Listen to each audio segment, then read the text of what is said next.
Hello friends, आज हम देखेंगे बैटरी चार्जिंग सर्किट और एक एक्सटर्नल सर्किट जिसके द्वारा हम लोग बैटरी को टेस्ट कर सकते हैं एक्सटर्नली। मार्केट के अंदर इसके लिए स्टैंड अलोन ऐसी टूल मिलते हैं। ये है RFNT2 और RFNT3, इसका अपग्रेड मॉडल भी आता है।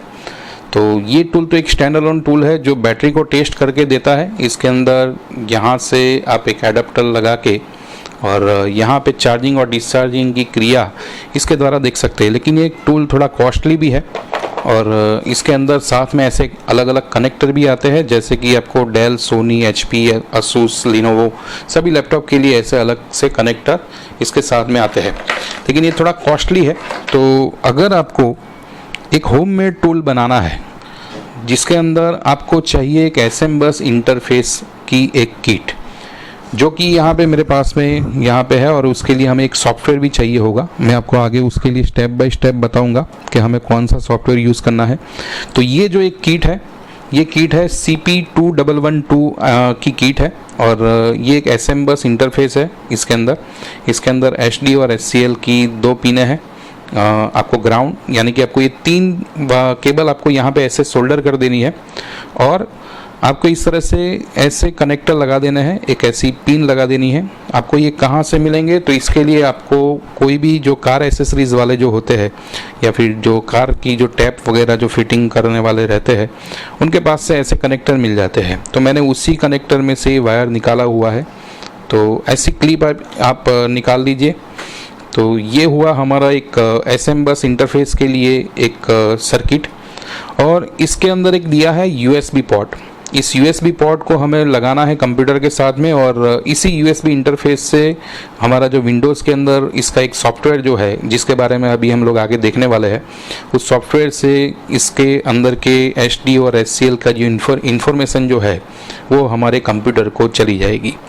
तो HD और SCL जो हमारी बैटरी के अंदर है, इसकी भी पिन आपको कहीं ना कहीं है, तो उसको भी हमें ध्यान में देना है। और कैसे हमें पता चलेगा कौन सी HDA है, कौन सी SCL है, इसके लिए आपको मैं स्टेप बाय स्टेप अभी इस वीडियो के अंदर बताऊंगा। और एक बैटरी चार्जिंग की टेस्टिंग किस तरह से करते हैं वो हम लोग देखने वाले हैं। ये ज़रूरत हमें तब पड़ने वाली है जब हमारे पास में कस्टमर का लैपटॉप आया है, उसकी बैटरी को हमें टेस्ट करना है। तो अगर हमारे पास में दूसरी बैटरी नहीं है तो हम बैटरी को ऐसे SM बस इंटरफेस से चेक करेंगे, उसको चार्जिंग की क्रिया से लेके वो सब कुछ हम लोग चेक कर पाएंगे। इसके लिए हमें एक चाहिए DC power supply. DC power supply कोई भी होगा, उसके लिए कोई प्रॉब्लम नहीं है। आपको जो अपना रेगुलर जो हम DC पावर सप्लाई यूज़ करते हैं वही यूज़ करना है। ये एक 19 वोल्ट का DC पावर सप्लाई है, 5 एम्पियर इसका आउटपुट है। तो आपका 19 वोल्ट, 20 वोल्ट और 5 एम्पियर का कोई भी DC पावर सप्लाई ले लीजिए। ओके, तो सबसे पहले तो हम लोग ये देख लेते हैं इसके अंदर पॉजिटिव पिन, नेगेटिव पिन कौन सी है, और अपनी क्लॉक और डेटा के लिए भी इसके अंदर देखेंगे। तो मल्टीमीटर को आपको सेट करके देना है 20 वोल्ट DC पे, और यहाँ पे मैं 2 किनारों के ऊपर इसको लगा देता हूँ, इन पिनों को। तो आप सभी लोग जानते ही हैं कि ऑपोजिट साइड पे पॉजिटिव और नेगेटिव ही रहता है बैटरी के अंदर, और आप ऐसे इसको चेक करते हैं। तो यहाँ पे माइनस में वैल्यू मिली, यानी कि मुझे प्रॉप को इस तरफ पे लगाना है। तो ये हो गया मेरा पॉजिटिव, और यहाँ पे ये लाइन हो गई नेगेटिव। तो हमारा मल्टीमीटर का जो रीडिंग है वो बता रहा है 10.64 वोल्ट इसके अंदर है। अभी ये बैटरी जो है 11.1 वोल्ट की, तो हमारा यहाँ पे चार्जिंग जो है करने की ज़रूरत पड़ने वाली है। तो हम लोग अभी चार्जिंग भी करेंगे। सबसे पहले हम लोग वोल्टेज लिख लेते हैं। ये है नेगेटिव इस साइड और इस साइड पे है पॉजिटिव। अभी आपको जानना है कि क्लॉक और डेटा की लाइन इस बैटरी के अंदर कहाँ पे है। तो इसके लिए मैंने पहले इसका एक RFNT का वीडियो भी मैंने बनाया हुआ है बैटरी टेस्ट का। उसके अंदर जो बताया है बस वही रीत है कि हमें क्लॉक और डेटा किस तरह से सर्च करना है, हम उसी तरीके से चेक करेंगे। आप मेरे YouTube के उस वीडियो को भी देख सकते हैं अगर आपको ज़्यादा डिटेल में देखना है तो यहाँ पे आपको सबसे पहले नेगेटिव वाली किनारा हमें मिल गया है। अभी इस नेगेटिव वाले किनारे के ऊपर हमें लगा देना है अपना रेड प्रॉप।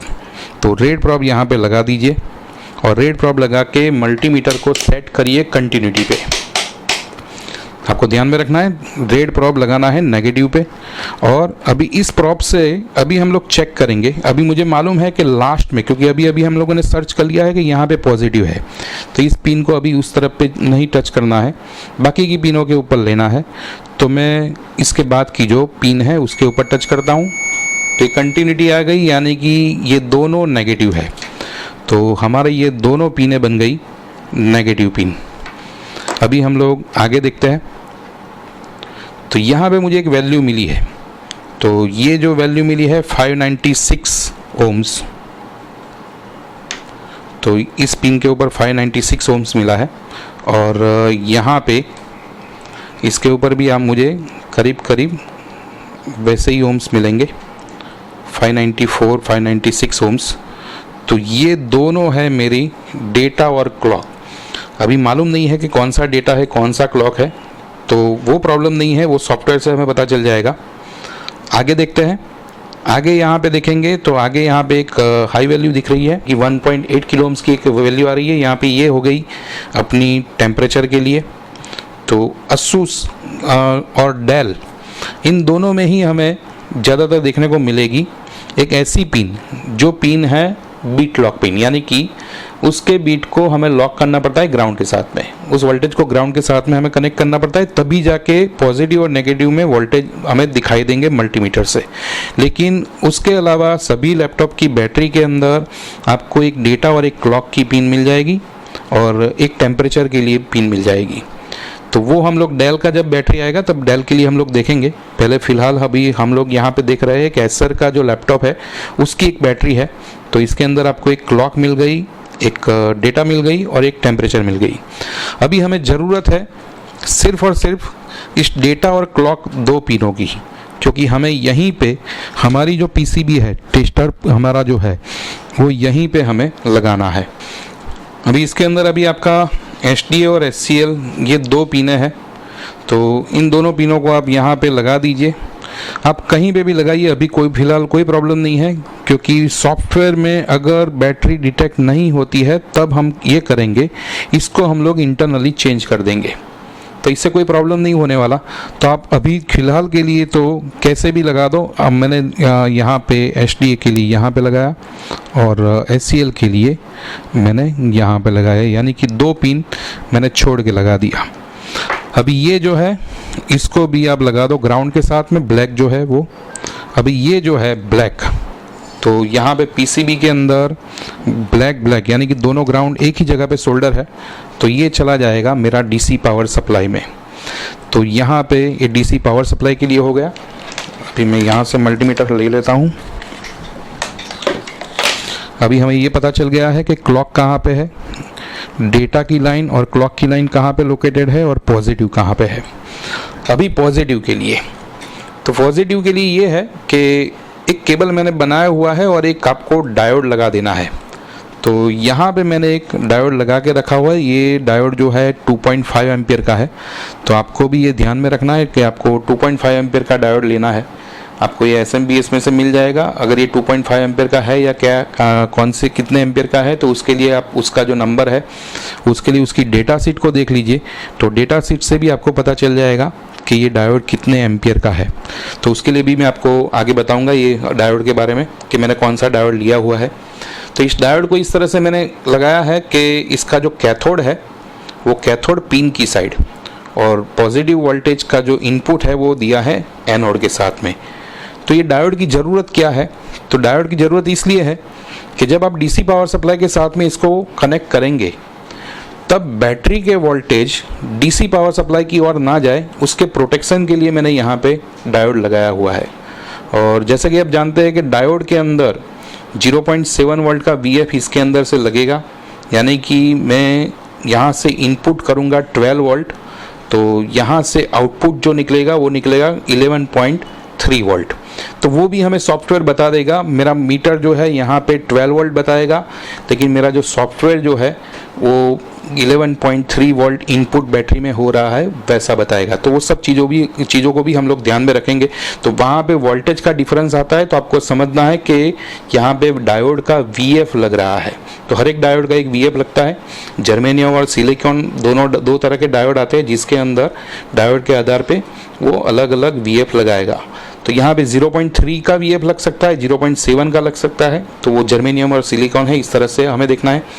लेकिन ओवरऑल अगर हम देखा जाए तो इसके अंदर यही है कि हमें 0.7 का VF लगेगा, ये बात ध्यान में रखनी है। और सॉफ्टवेयर के अंदर जब हमारा रीडिंग आएगा तब हमें 0.7 वोल्ट माइनस करके अभी हम लोग काउंट करेंगे। तो यहाँ पे ये मेरा सेटअप एक रेडी हो गया, लेकिन अभी आपको इसको डीसी पावर सप्लाई में लगाना नहीं है। आपको हर एक चीज़ को ध्यान से देखना है। कोई भी यहाँ पे सेटिंग जो मैं करता हूँ उसको भी आपको ध्यान से रखना है, वरना यहाँ पे आपको शॉर्ट सर्किट होने के खतरे रहेंगे। तो आपको हर एक चीज़ को बारीकी से ध्यान में रखना है कि आपको ये कनेक्शन करने से पहले भी आपको वोल्टेज सेट करने हैं, एम्पियर सेट करने हैं, उसके पहले आपको ये कनेक्शन कर देने नहीं है।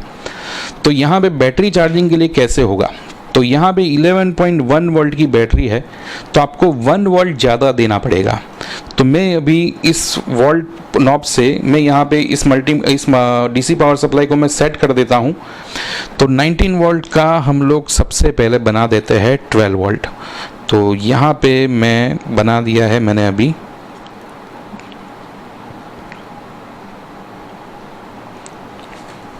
12.1 वोल्ट। तो यहाँ पे 12 वोल्ट का आउटपुट निकलेगा। अभी जो बोला उस तरह से अभी आपको एम्पियर को सेट करना है। यहाँ पे आपको थोड़ा ध्यान देना है। एम्पियर को सेट करना है तो पहले एम्पियर के नॉब को 0 कर दीजिए। अगर आप 19 वोल्ट का शॉर्टिंग में चेक करते हैं तो भी आपको ऐसे ही करना है। एम्पियर को आपको 0 कर देना है और उसके बाद में आपको एम्पियर को इस तरह से सेट करना है कि आपको पॉजिटिव और नेगेटिव को कर देना है शॉर्ट, और आपके एम्पियर को धीरे धीरे करके बढ़ाना है और उसको आपको कर देना है 2 एम्पियर तक, क्योंकि बैटरी चार्जिंग की जो प्रक्रिया होगी वो 2 एम्पियर से ज़्यादा नहीं होने वाली। तो यहाँ पे आपको थोड़ा ध्यान रखना पड़ेगा इसको सेट करते समय। ये आपने लगा दिया, इस हो गया है अभी सेट। यानी कि अभी इसके अंदर से जो आउटपुट निकलेगा वो 12 वोल्ट का आउटपुट निकलेगा और एम्पियर 2 एम्पियर से ज़्यादा इसके अंदर आउटपुट नहीं आएंगे। मैंने एम्पियर उस तरह से सेट कर लिए है। तो ये हुआ हमारा एम्पियर सेटिंग। तो 19 वोल्ट शॉर्टिंग के लिए भी ऐसे ही आप एम्पियर सेट कर लीजिए। कोई भी डीसी पावर सप्लाई हो 1 एम्पियर 2 एम्पियर उससे ज़्यादा आपको रखना नहीं है। और उसके बाद में फिर आप 19 वोल्ट का शॉर्टिंग के लिए अगर आप प्लग करते हैं तो आपका पावर सप्लाई भी सेफ रहेगा और आपका बोर्ड भी सेफ रहेगा। क्योंकि कई बार ऐसा होता है कि 5 एम्पियर का रेटिंग रख के अगर हम चेक करते हैं तो हो सकता है कि आपकी पीसीबी के अंदर वो उसको जला दे, या फिर पीसीबी का कंपोनेंट जल जाए, या फिर अगर आप टच कर रहे हो अपनी उंगली से तो आपका हाथ भी जल सकता है। तो 5 एम्पियर यानी कि बहुत ज़्यादा लोड है, वो बहुत ज़्यादा एम्पियर की मात्रा है किसी भी शॉर्टिंग को ढूंढने के लिए। तो डीसी पावर सप्लाई में आप ये ध्यान में रखिए कि आपको 1 या 2 एम्पियर या 2.5 एम्पियर उससे ज़्यादा सेट नहीं करने हैं। तो अभी हम लोग बैटरी के लिए फ़िलहाल तो हम लोग जा रहे हैं। तो अभी जो मेरा डीसी पावर सप्लाई रेडी हो गया है, 12 वोल्ट और 2 एम्पियर का उसका आउटपुट है। और मेरा यहाँ पे मैंने अभी पीसीबी तो लगा ही दिया है। नेगेटिव जो है उसको मैं लगा देता हूँ नेगेटिव की ओर। तो नेगेटिव की ओर लग गया। यहाँ पे अभी लेना है पॉजिटिव। तो पॉजिटिव वाला अभी मैं इसको पहले बंद कर देता हूँ और पॉजिटिव टर्मिनल हमें मिल गया है। तो पॉजिटिव के ऊपर ये लगा के मैं इसको लगा देता हूँ इस तरह से। इसके ऊपर ऐसी एक स्लीव लगा दीजिए ताकि वो कहीं शॉर्ट सर्किट ना हो जाए डायोड के ऊपर। तो अभी जो मेरा डीसी मीटर है वो बता रहा है 250 to 60 मिली एम्पियर, यानी कि बैटरी की चार्जिंग की प्रोसेस अभी हो रही है। जैसे जैसे ये एम्पियर रेटिंग घटता जाएगा वैसे वैसे मेरी बैटरी अंदर चार्ज होती जाएगी। तो इस तरह से वो हमें इंडिकेशन बताएगा। अभी हम लोग इसको जोड़ते हैं अपने कंप्यूटर के साथ में। तो कंप्यूटर के अंदर इसको जोड़ दिया और अभी हम लोग देखेंगे सॉफ्टवेयर के अंदर कि सॉफ्टवेयर के वो कैसे काम करता है। अभी मैंने जैसे ही वो कंप्यूटर से जोड़ दिया, इसने एसएम बस इंटरफेस से बैटरी चार्जिंग की क्रिया फिर से स्टार्ट कर दी। तो यहाँ पे अभी ले रहा है 400 मिली एम्पियर, यानी कि अभी चार्जिंग की प्रोसेस हो रही है इस एसएम बस के द्वारा। अभी हम लोग कंप्यूटर से जो देखते हैं उसके अंदर वेरिएशन देखेंगे, कितना कितना एम्पियर वो ले रहा है, कितने समय पे ले रहा है और किस तरह से ले रहा है। पहले कंप्यूटर के ऊपर हम सॉफ्टवेयर से देखें उससे पहले हम लोग थोड़ा वोल्टेज लेवल पे भी चेक कर लेते हैं। तो यहाँ पे मैं 20 वोल्ट डीसी रख देता हूँ और इसका एक किनारा मैं ग्राउंड कर देता हूँ मीटर का। यहाँ पे लोड लगा हुआ है और अभी मैं वोल्टेज चेक करने जाऊँगा। तो मल्टीमीटर से यानी कि डीसी पावर सप्लाई से जो मेरा आउटपुट आ रहा है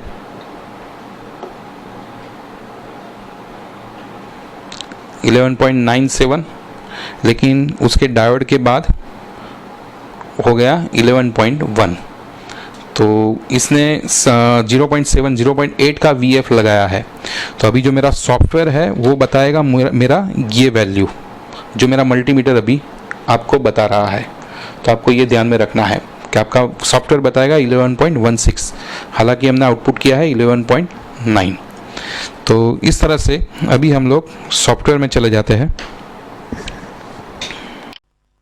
ओके, तो अभी सबसे पहले अभी हम लोग देख लेते हैं डायोड के बारे में जो हमने यूज़ किया है। मैंने जो डायोड यूज़ किया है वो है RL257।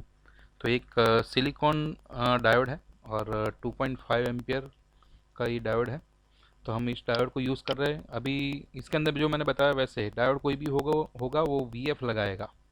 एग्जाम्पल के तौर पे यहाँ पे है कि अगर मैं इनपुट यहाँ पे 1 वोल्ट देता हूँ, ये है मेरा लोड। तो 1 वोल्ट देता हूँ तो आउटपुट 350 मिली वोल्ट आएगा, यानी कि 650 वोल्ट जो है मिली वोल्ट वो यहाँ पे माइनस हो गया। तो ये VF लगाता है। हम वोल्टेज बढ़ाते हैं तो भी वो 0.7 का ही वो VF लगाएगा। मैंने यहाँ पे वोल्टेज बढ़ाए है अभी 2 वोल्ट किए, देखिए यहाँ पे 2 वोल्ट है और ये वहाँ पे 1.32। तो अभी हम लोग देने जा रहे हैं 11.1 वोल्ट या फिर 12 वोल्ट। तो अभी मैं इसको सेट करता हूँ 12 वोल्ट पे, 12.1 वोल्ट। तो ये 12.1 वोल्ट पे सेट करने से यानी कि ये उसने आउटपुट दिया 11.4 वोल्ट। तो यहाँ पे वो VF लगेगा। वोल्टेज आप चाहे जितने भी बढ़ाओ, यहाँ पे स्टेप बाय स्टेप आपको 0.7 वोल्ट का ही VF मिलने वाला है। और एम्पियर की मात्रा आपको यहाँ पे दिख रही है कि 2.33 मिली एम्पियर आउटपुट है। इस डायोड के ऊपर भी वही है और आउटपुट के ऊपर भी वही है। तो ये डायोड हमारा यूज़ करना है 2.5 एम्पियर वाला। सबसे पहले इंटरनेट के ऊपर चले जाइए और यहाँ पे आपको एक b2works.com एक वेबसाइट है, उसके ऊपर जाना है और वहाँ पे जाके डाउनलोड का एक ऑप्शन है। वहाँ पे डाउनलोड में जाके यहाँ का एक सॉफ्टवेयर जो है वो एक यहाँ पे डाउनलोड का एक ऑप्शन मिल जाएगा। तो इसको आपको डाउनलोड कर लेना है। हालांकि ये लाइसेंस वर्जन नहीं है, लाइसेंस वर्जन की इसकी कीमत यहाँ पे है। और इस सॉफ्टवेयर का दूसरा काम ये भी है कि बैटरी की EEPROM को वो रीसेट भी करता है। इसकी सॉफ्टवेयर की कीमत है $200 और ये है CP2112 एडाप्टर। तो ऐसे एडाप्टर आपको मार्केट के अंदर अलग अलग मिल जाएंगे। एक GPIO इंटरफेस, SM बस इंटरफेस का एक एडाप्टर मिलता है ऐसे। तो अभी हम लोग देखने जा रहे हैं कि बैटरी टेस्टिंग के लिए यानी कि बैटरी चार्जिंग के लिए तो हमारा डेमो वर्जन से भी काम चल जाएगा। हमें इसमें से EEPROM राइट नहीं कर पाएंगे क्योंकि लाइसेंस वर्जन नहीं है इसलिए। तो इसको इंस्टॉल करने के बाद में आपको इस तरह का आइकॉन मिल जाएगा और ये है मेरा एडाप्टर CP2112। ये जो लगा हुआ है आप यहाँ पे देख सकते हैं, इसके कारण इसने डिटेक्ट कर लिया।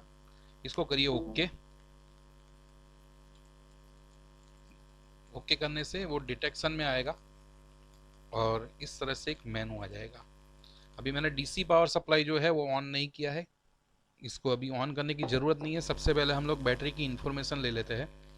तो यहाँ पे है बैटरी की रीड बैटरी डेटा। तो बैटरी का डेटा रीड करने के लिए तो मैं जैसे ही यहाँ पे क्लिक करूँगा, लेकिन अगर मुझे कोई भी रिस्पांस नहीं मिलता है और ऐसे बजर करता है तो उसका मतलब है कि मेरा डेटा एंड क्लॉक वाला जो सिग्नल पिन है वो सही तरीके से नहीं लगा है।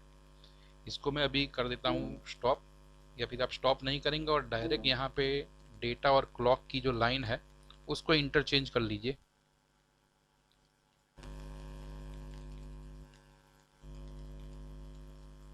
और चेंज करने के बाद में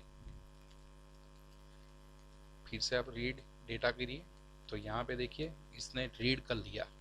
तो आपको मैंने आगे जो वीडियो में बताया कि यहाँ पे डेटा और क्लॉक को इंटरचेंज करने से हमारा सॉफ्टवेयर बता देगा, तो इस तरह से हमें समझ में आ जाएगा। तो ये बैटरी जो है उसकी यहाँ पे पूरी इन्फॉर्मेशन आ गई। इस बैटरी के ऊपर भी लिखा हुआ ही है कि ये 4400 mAh की बैटरी है। तो यहाँ पे एक इन्फॉर्मेशन आ गई। उसकी फुल चार्ज कैपेसिटी यहाँ पे है। वैसे ही यहाँ पे एक डिवाइस मॉडल, बैटरी का ये मॉडल है AS07A71। तो ये पूरी इन्फॉर्मेशन इसने बैटरी की ईप्रोम से ले ली है। और ये जो है ये है हमारा मेनू कि जब हम डीसी पावर सप्लाई को ऑन करेंगे तब हमारा चेंजेस यहाँ पे आएगा। और ये बता रहा है कि कितने % वो चार्ज है, और ये अलग अलग सेल के मिली वोल्ट यहाँ पे बता रहा है। तो इसको मैं ले लेता हूँ इसका एक स्क्रीनशॉट, ताकि हमें आगे कंपैरिजन के लिए काम में लगेगा। तो मैंने इसका स्क्रीनशॉट ले लिया और मैं अभी पेस्ट कर देता हूँ पेंट में। तो आपको भी इस तरह से इसका स्क्रीनशॉट पहले ले लेना है। ये है मेरी बैटरी की इन्फॉर्मेशन। तो हमें इतनी इन्फॉर्मेशन की ही ज़रूरत है, तो इतना ही हम लोग पेज लेंगे। तो ये है हमारी अभी की इन्फॉर्मेशन। अभी हम लोग डीसी सप्लाई को ऑन करते हैं। तो मैं यहाँ पे डीसी पावर सप्लाई को ऑन करता हूँ, और डीसी पावर सप्लाई ऑन करने से मेरा अभी यहाँ पे डीसी पावर सप्लाई ले रहा है 200 मिली एम्पियर के आसपास, 295। तो ये यहाँ पे आपको इसको करना है रिफ्रेश। तो इसको जैसे ही रिफ्रेश करेंगे अभी का डेटा वो लेगा। तो यहाँ पे देखिए 290 मिली एम्पियर, जो कि आपको यहाँ पे मीटर में भी दिख रहा है, बिल्कुल वैसा ही यहाँ पे लेगा। तो जैसे ही आप डाउनलोड करोगे उस समय में जो यहाँ पे एम्पियर होगा वही एम्पियर आपको यहाँ पे बताएगा। और ये है चार्जिंग के वोल्टेज। आपको मैंने पहले ही बताया था ये 0.7 वोल्ट का VF लगाएगा ये, लेकिन ये डायोड हमारा जो था वो 0.8 0.9 का VF लगाता है। तो 0.7 एक आप एवरेज पकड़ के चलिए। तो ये है हमारा अभी का चार्जिंग। जैसे ही मैं रिफ्रेश करूँगा अभी का वो डेटा लेगा। देखिए 315, तो यहाँ पे जो था वही लिया। अभी मैं फिर से 315 है, अभी 325 ले रहा है। मैं फिर से रिफ्रेश करता हूँ तो फिर से ये रिफ्रेश का डेटा लेता है 327। यहाँ पे भी 327 है, और यहाँ पे भी 327 अभी आपने देखा था। तो इस तरह से आप थोड़ी थोड़ी देर में इसको इस तरह से रिफ्रेश करके चेक कर सकते हैं बैटरी चार्जिंग हो रही है। और जैसे जैसे आपकी बैटरी चार्ज होती जाएगी आपकी मिली एम्पियर यहाँ पे माइनस होती जाएगी, यानी कि फुल बैटरी चार्जिंग कंडीशन के अंदर ये होगा कि 0 एम्पियर हो जाएगा, तब आपकी वो फुल बैटरी चार्जिंग मोड आ जाएगी। तो इस तरह से आपको प्रीवियस डेटा से भी आप कंपेयर कर सकते हैं कि पहले मेरे सेल जो थे वो ये थे वैल्यू, और अभी की जो सेल की जो वोल्ट की वैल्यू है वो अभी ये है चार्जिंग मोड में। तो ये इन्फॉर्मेशन से आप जान सकते हैं कि यहाँ पे बैटरी चार्जिंग हो रही है। तो अभी का मैंने अभी 5 मिनट के बाद में अभी मैं इसका डेटा फिर से रिफ़्रेश कर रहा हूँ, और डेटा रिफ़्रेश करके अभी हम लोग देख रहे हैं यहाँ पे ये ले रहा है अभी 200 मिली एम्पियर, और इसको बैटरी को मिल रहे हैं 11.2 वोल्ट। लेकिन अगर हमें इसकी चार्जिंग की प्रोसेस को थोड़ा फास्ट करना है तो अभी हमें वोल्टेज लेवल को बढ़ाना पड़ेगा। लेकिन कितने वोल्टेज हम देंगे तब ये फास्ट चार्जिंग करेगा? तो यहाँ पे उसकी चार्जिंग वोल्टेज की कैपेसिटी यहाँ पे लिखी है कि 12.6 वोल्ट आपको देने हैं। तो 12.6 वोल्ट यहाँ पे देने हैं आपको। अभी आपका वोल्टेज है 11.2, तो यहाँ पे आपको 1 वोल्ट बढ़ाना है। तो धीरे से बहुत आराम से, यानी कि ज़्यादा वोल्टेज ना चले जाए वो भी आपको ध्यान में रखना पड़ेगा। तो जितने ज़्यादा एम्पियर जाएंगे उसका मतलब ये हुआ कि वो जल्दी ज़्यादा वो चार्जिंग की क्रिया करेगा। तो मैंने यहाँ पे 13 वोल्ट दे दिए। अभी 13 वोल्ट देने के बाद में जब मैं यहाँ पे रिफ्रेश करूँगा ये डेटा रीड करेगा अभी का जो करंट है वो एम्पियर क्या है। तो देखिए यहाँ पे 2 एम्पियर के करीब ये चार्जिंग ले रहा है, और हमने डीसी पावर सप्लाई 2 एम्पियर पे ही सेट करके रखा हुआ है, यानी कि अभी ये फुल एम्पियर पे चार्जिंग कर रहा है। और इसको मिल कितना रहा है? तो यहाँ पे 11.7 वोल्ट इसको चार्जिंग वोल्टेज मिल रहे हैं। तो यहाँ पे VF लग रहा है वो डायोड का, और आप यहाँ पे देख सकते हैं डायोड थोड़ा गर्म हुआ है, इसलिए वो स्लीव जो है वो भी आपकी यहाँ पे लॉक हो रही है। तो ज़्यादा एम्पियर ना जाए उसके लिए आपको वापस 12.15 के आसपास आ जाना है, यानी कि 1 एम्पियर के आसपास का लोड ले, इस तरह से आपको उसको चार्ज की क्रिया करनी है। ये सब प्रक्रिया जो है वो मैन्युअली है, इसके अंदर आपको इन सब चीज़ों को ध्यान में रखना पड़ेगा, वरना ये भी हो सकता है कि आपका DC पावर सप्लाई ख़राब हो जाए या फिर आपकी बैटरी की इंटरनल सर्किट भी ख़राब हो सकती है। तो यहाँ पे एक एवरेज मेरा जो एक्सपीरियंस कहता है वो ये है कि आप 1 एम्पियर के आसपास का लोड ले, बस इतने ही वोल्टेज आपको देने हैं। आपको एम्पियर नॉब को कुछ भी नहीं करना है, आपको वोल्टेज को कंट्रोल करके इस एम्पियर को कंट्रोल करना है। आपका डायोड का टेम्परेचर भी थोड़े थोड़े समय पे आप चेक करते रहिए। हालांकि ये 2.5 एम्पियर का डायोड है, 2.5 एम्पियर तक के लिए उसको कोई प्रॉब्लम होने वाला नहीं है, फिर भी आप इसको थोड़े थोड़े समय पे चेक करते रहिए। तो इस तरह से एक मैन्युअली अब बैटरी चार्जिंग की क्रिया यहाँ पे हो रही है या फिर बैटरी ख़राब है, तो ऐसे हम जान सकते हैं। इसको हम इस तरह से करंट डेटा यानी कि अभी का जो डेटा वो भी ले सकते हैं। तो यहाँ पे एम्पियर आपके जैसे जैसे कम होते जाएंगे वैसे वैसे आपको समझ जाना है कि बैटरी चार्जिंग हो रही है, और यहाँ पे भी आपका करंट वैल्यू कम होता जाएगा और यहाँ पे आपके परसेंटेज वैल्यू भी आपको दिखाई देंगे। अभी यहाँ पे पर सेल, यहाँ पे बैटरी में 4 सेल बैटरी का यहाँ पे इंडिकेशन दिया हुआ है। तो इस के अंदर 3 जो सेल है वही अभी यहाँ पे चार्ज है फुल्ली, एक सेल जो है वो 0 वोल्ट पे ही है। तो इसके लिए हमें थोड़ा वेट करना पड़ेगा और 5-10 मिनट के बाद में हम वापस देखेंगे तो हमें समझ में आ जाएगा कि बैटरी चार्जिंग कर रही है या फिर इस बैटरी के अंदर कोई प्रॉब्लम है। तो ऐसे हम लोग डेटा थोड़ी थोड़ी देर के बाद में रिफ्रेश करते रहेंगे। तो यहाँ पे अभी हम लोग डेल के लिए देखते हैं। तो मैंने यहाँ पे कुछ पुराने मदरबोर्ड में से डेल के लिए जो बैटरी का कनेक्टर है उसके कनेक्टर में से ऐसे पिन निकाल दी है और वही पिन सब सोल्डर कर दी है। तो अगर आपको ये जो सॉकेट है वो सॉकेट अगर आपको कहीं पे नहीं मिलता है तो आपके पास में अगर कोई पुराना बोर्ड है तो उसका कोई भी बैटरी कनेक्टर की पिने जो है वो ले लीजिए, उसको कनेक्टर को तोड़ के ऐसे केबलों को सोल्डर कर दीजिए। तो ये आपके हर एक बैटरी के अंदर चलेंगे। तो यहाँ पे देखिए मेरे पास में अभी 2 बैटरी है, दोनों एक समान है, ये भी डेल है और ये भी डेल है। लेकिन डेल के अंदर एक आता है एक स्विच पिन, यानी कि उसकी खुद की एक आईडी।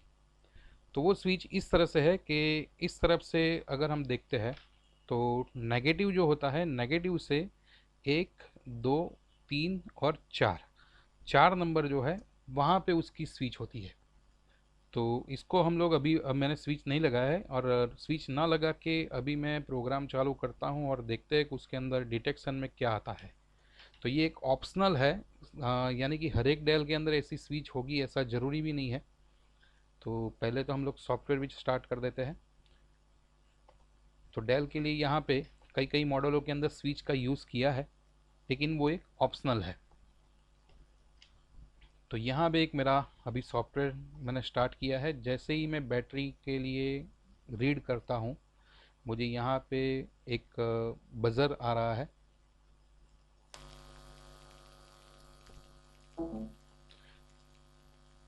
तो यहाँ पे इसको डेटा नहीं मिल रहा है, वो रीड कर रहा है हर बार लेकिन उसको डेटा नहीं मिल रहा है। तो मैं जैसे ही इसकी स्विच को ऑन करता हूँ, यानी कि यहाँ से 4 नंबर को मैं करता हूँ ग्राउंड,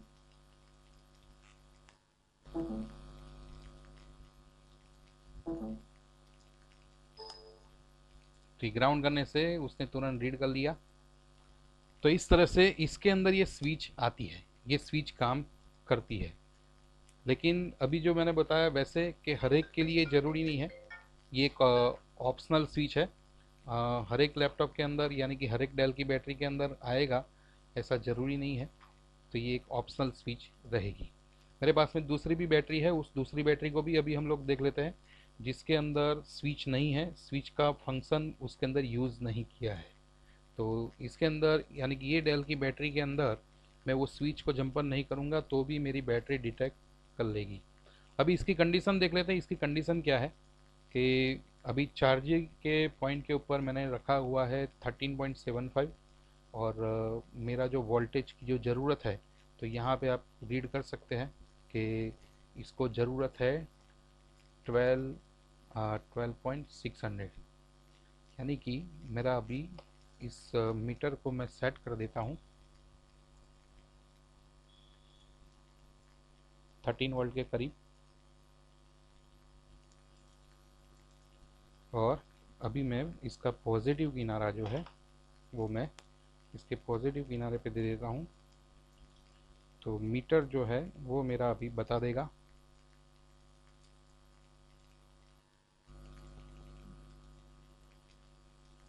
इसको अगर चार्जिंग की ज़रूरत है तो, लेकिन आप फ़िलहाल देखिए यहाँ पे चार्जिंग की ज़रूरत नहीं है, इसलिए उसने कुछ भी इंडिकेशन यानी कि कुछ भी एम्पियर यहाँ पे प्लस या माइनस नहीं होगा। तो उसका रीज़न ये है कि यहाँ पे देखिए नियर बाय हो गया है फुल चार्ज, ये भी हो गया है फुल चार्ज 45444590। एक दूसरी चीज़ यहाँ पे बैटरी की कंडीशन इस तरह से इंडिकेट करती है, इसके अंदर जो डिज़ाइनिंग कैपेसिटी है वो 5600 है, लेकिन अभी उसकी फुल चार्ज कंडीशन जो है वो 4590 है, यानी कि इस बैटरी की कंडीशन अच्छी है, यानी कि इसका बैकअप अच्छा आता होगा। अभी हम लोग दूसरी बैटरी की ओर देखते हैं कि दूसरी बैटरी के अंदर क्या होता है। तो इसको सप्लाई को अभी निकाल देते हैं,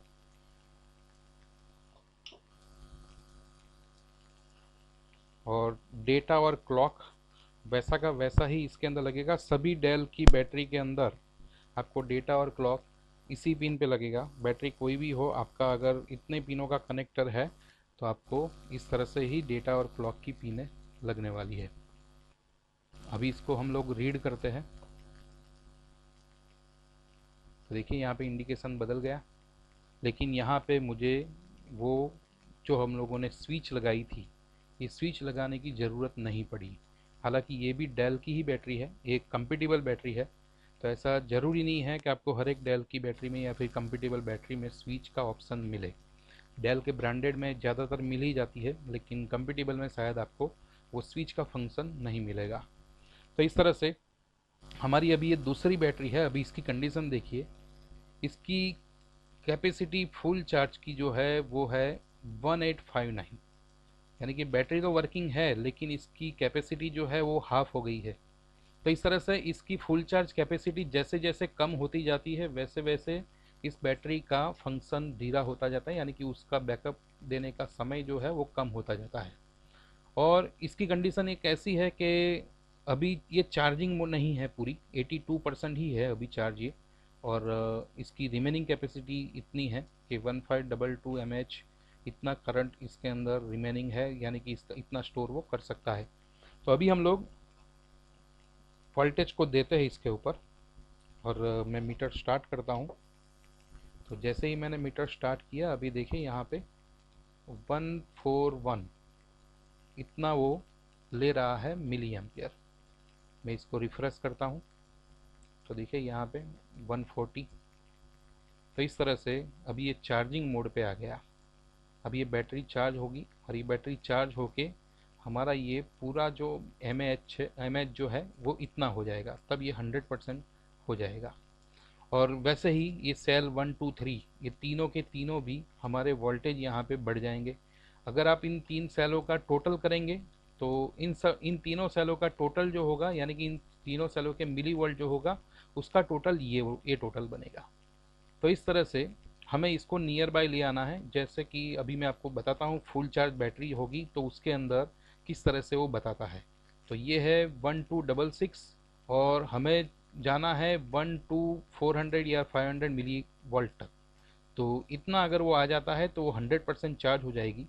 तो ये दोनों वोल्ट, यानी कि करंट वोल्ट चार्जिंग वोल्टेज और अभी के जो वोल्टेज, ये दोनों जैसे जैसे नज़दीक आएंगे वैसे वैसे ये जो है परसेंटेज लेवल 100% के नज़दीक जाएगा, और वैसे वैसे ये और ये दोनों भी नज़दीक आ जाएंगे। तो यहाँ पे लिखी हुई हर एक चीज़ों को हमें इस तरीके से समझना है। तो ये था एक डेल के लिए, कि आपको डेल के लिए स्विच वाली भी बैटरी आएगी और विदाउट स्विच वाली भी बैटरी आएगी। तो विथ स्विच वाली बैटरी के लिए हमें इसी तरीके से उसको स्विच करना है।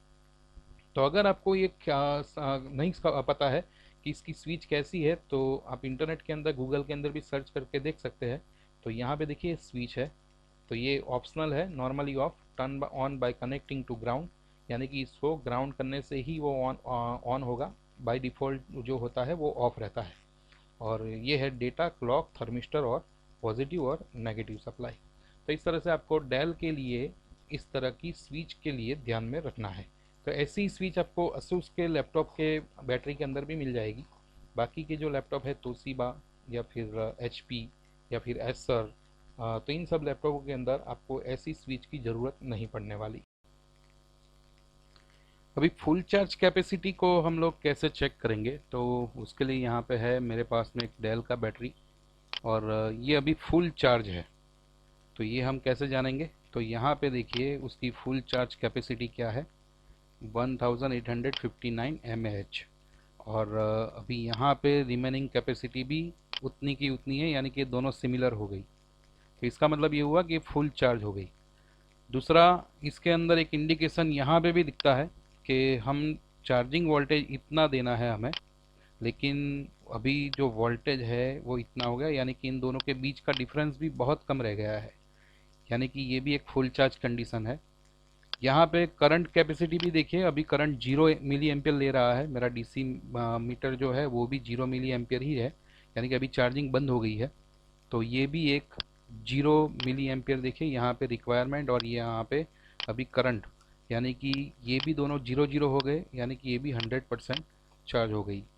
और एक हमें दिखा रहा है यहाँ पे 100%, तो ये इंडिकेशन है फुल चार्ज बैटरी की। तो फुल चार्ज बैटरी की कंडीशन हमें सबसे पहले इसके ऊपर से ध्यान में लेना है कि इसकी मैक्सिमम कैपेसिटी चार्जिंग होने की इतने mAh की है, और अभी रिमेनिंग कैपेसिटी भी इतनी है, यानी कि 100% एक दूसरे को मैच कर रही है, यानी कि फुल चार्ज हो गई है। अभी यहाँ पे वी सेल में आपको यहाँ पे दिख रहा होगा, तो कभी कभी ऐसा आपको दिख सकता है कि वी सेल 4 आपको 0 मिली वोल्ट दिखाई दे, तो वो कोई परेशानी वाली बात नहीं है। हमें वहाँ सेल 1 2 3 बस इन सेलों को ही ध्यान में रखना है। तो ये हो गई हमारी फुल चार्ज बैटरी की एक इंडिकेशन।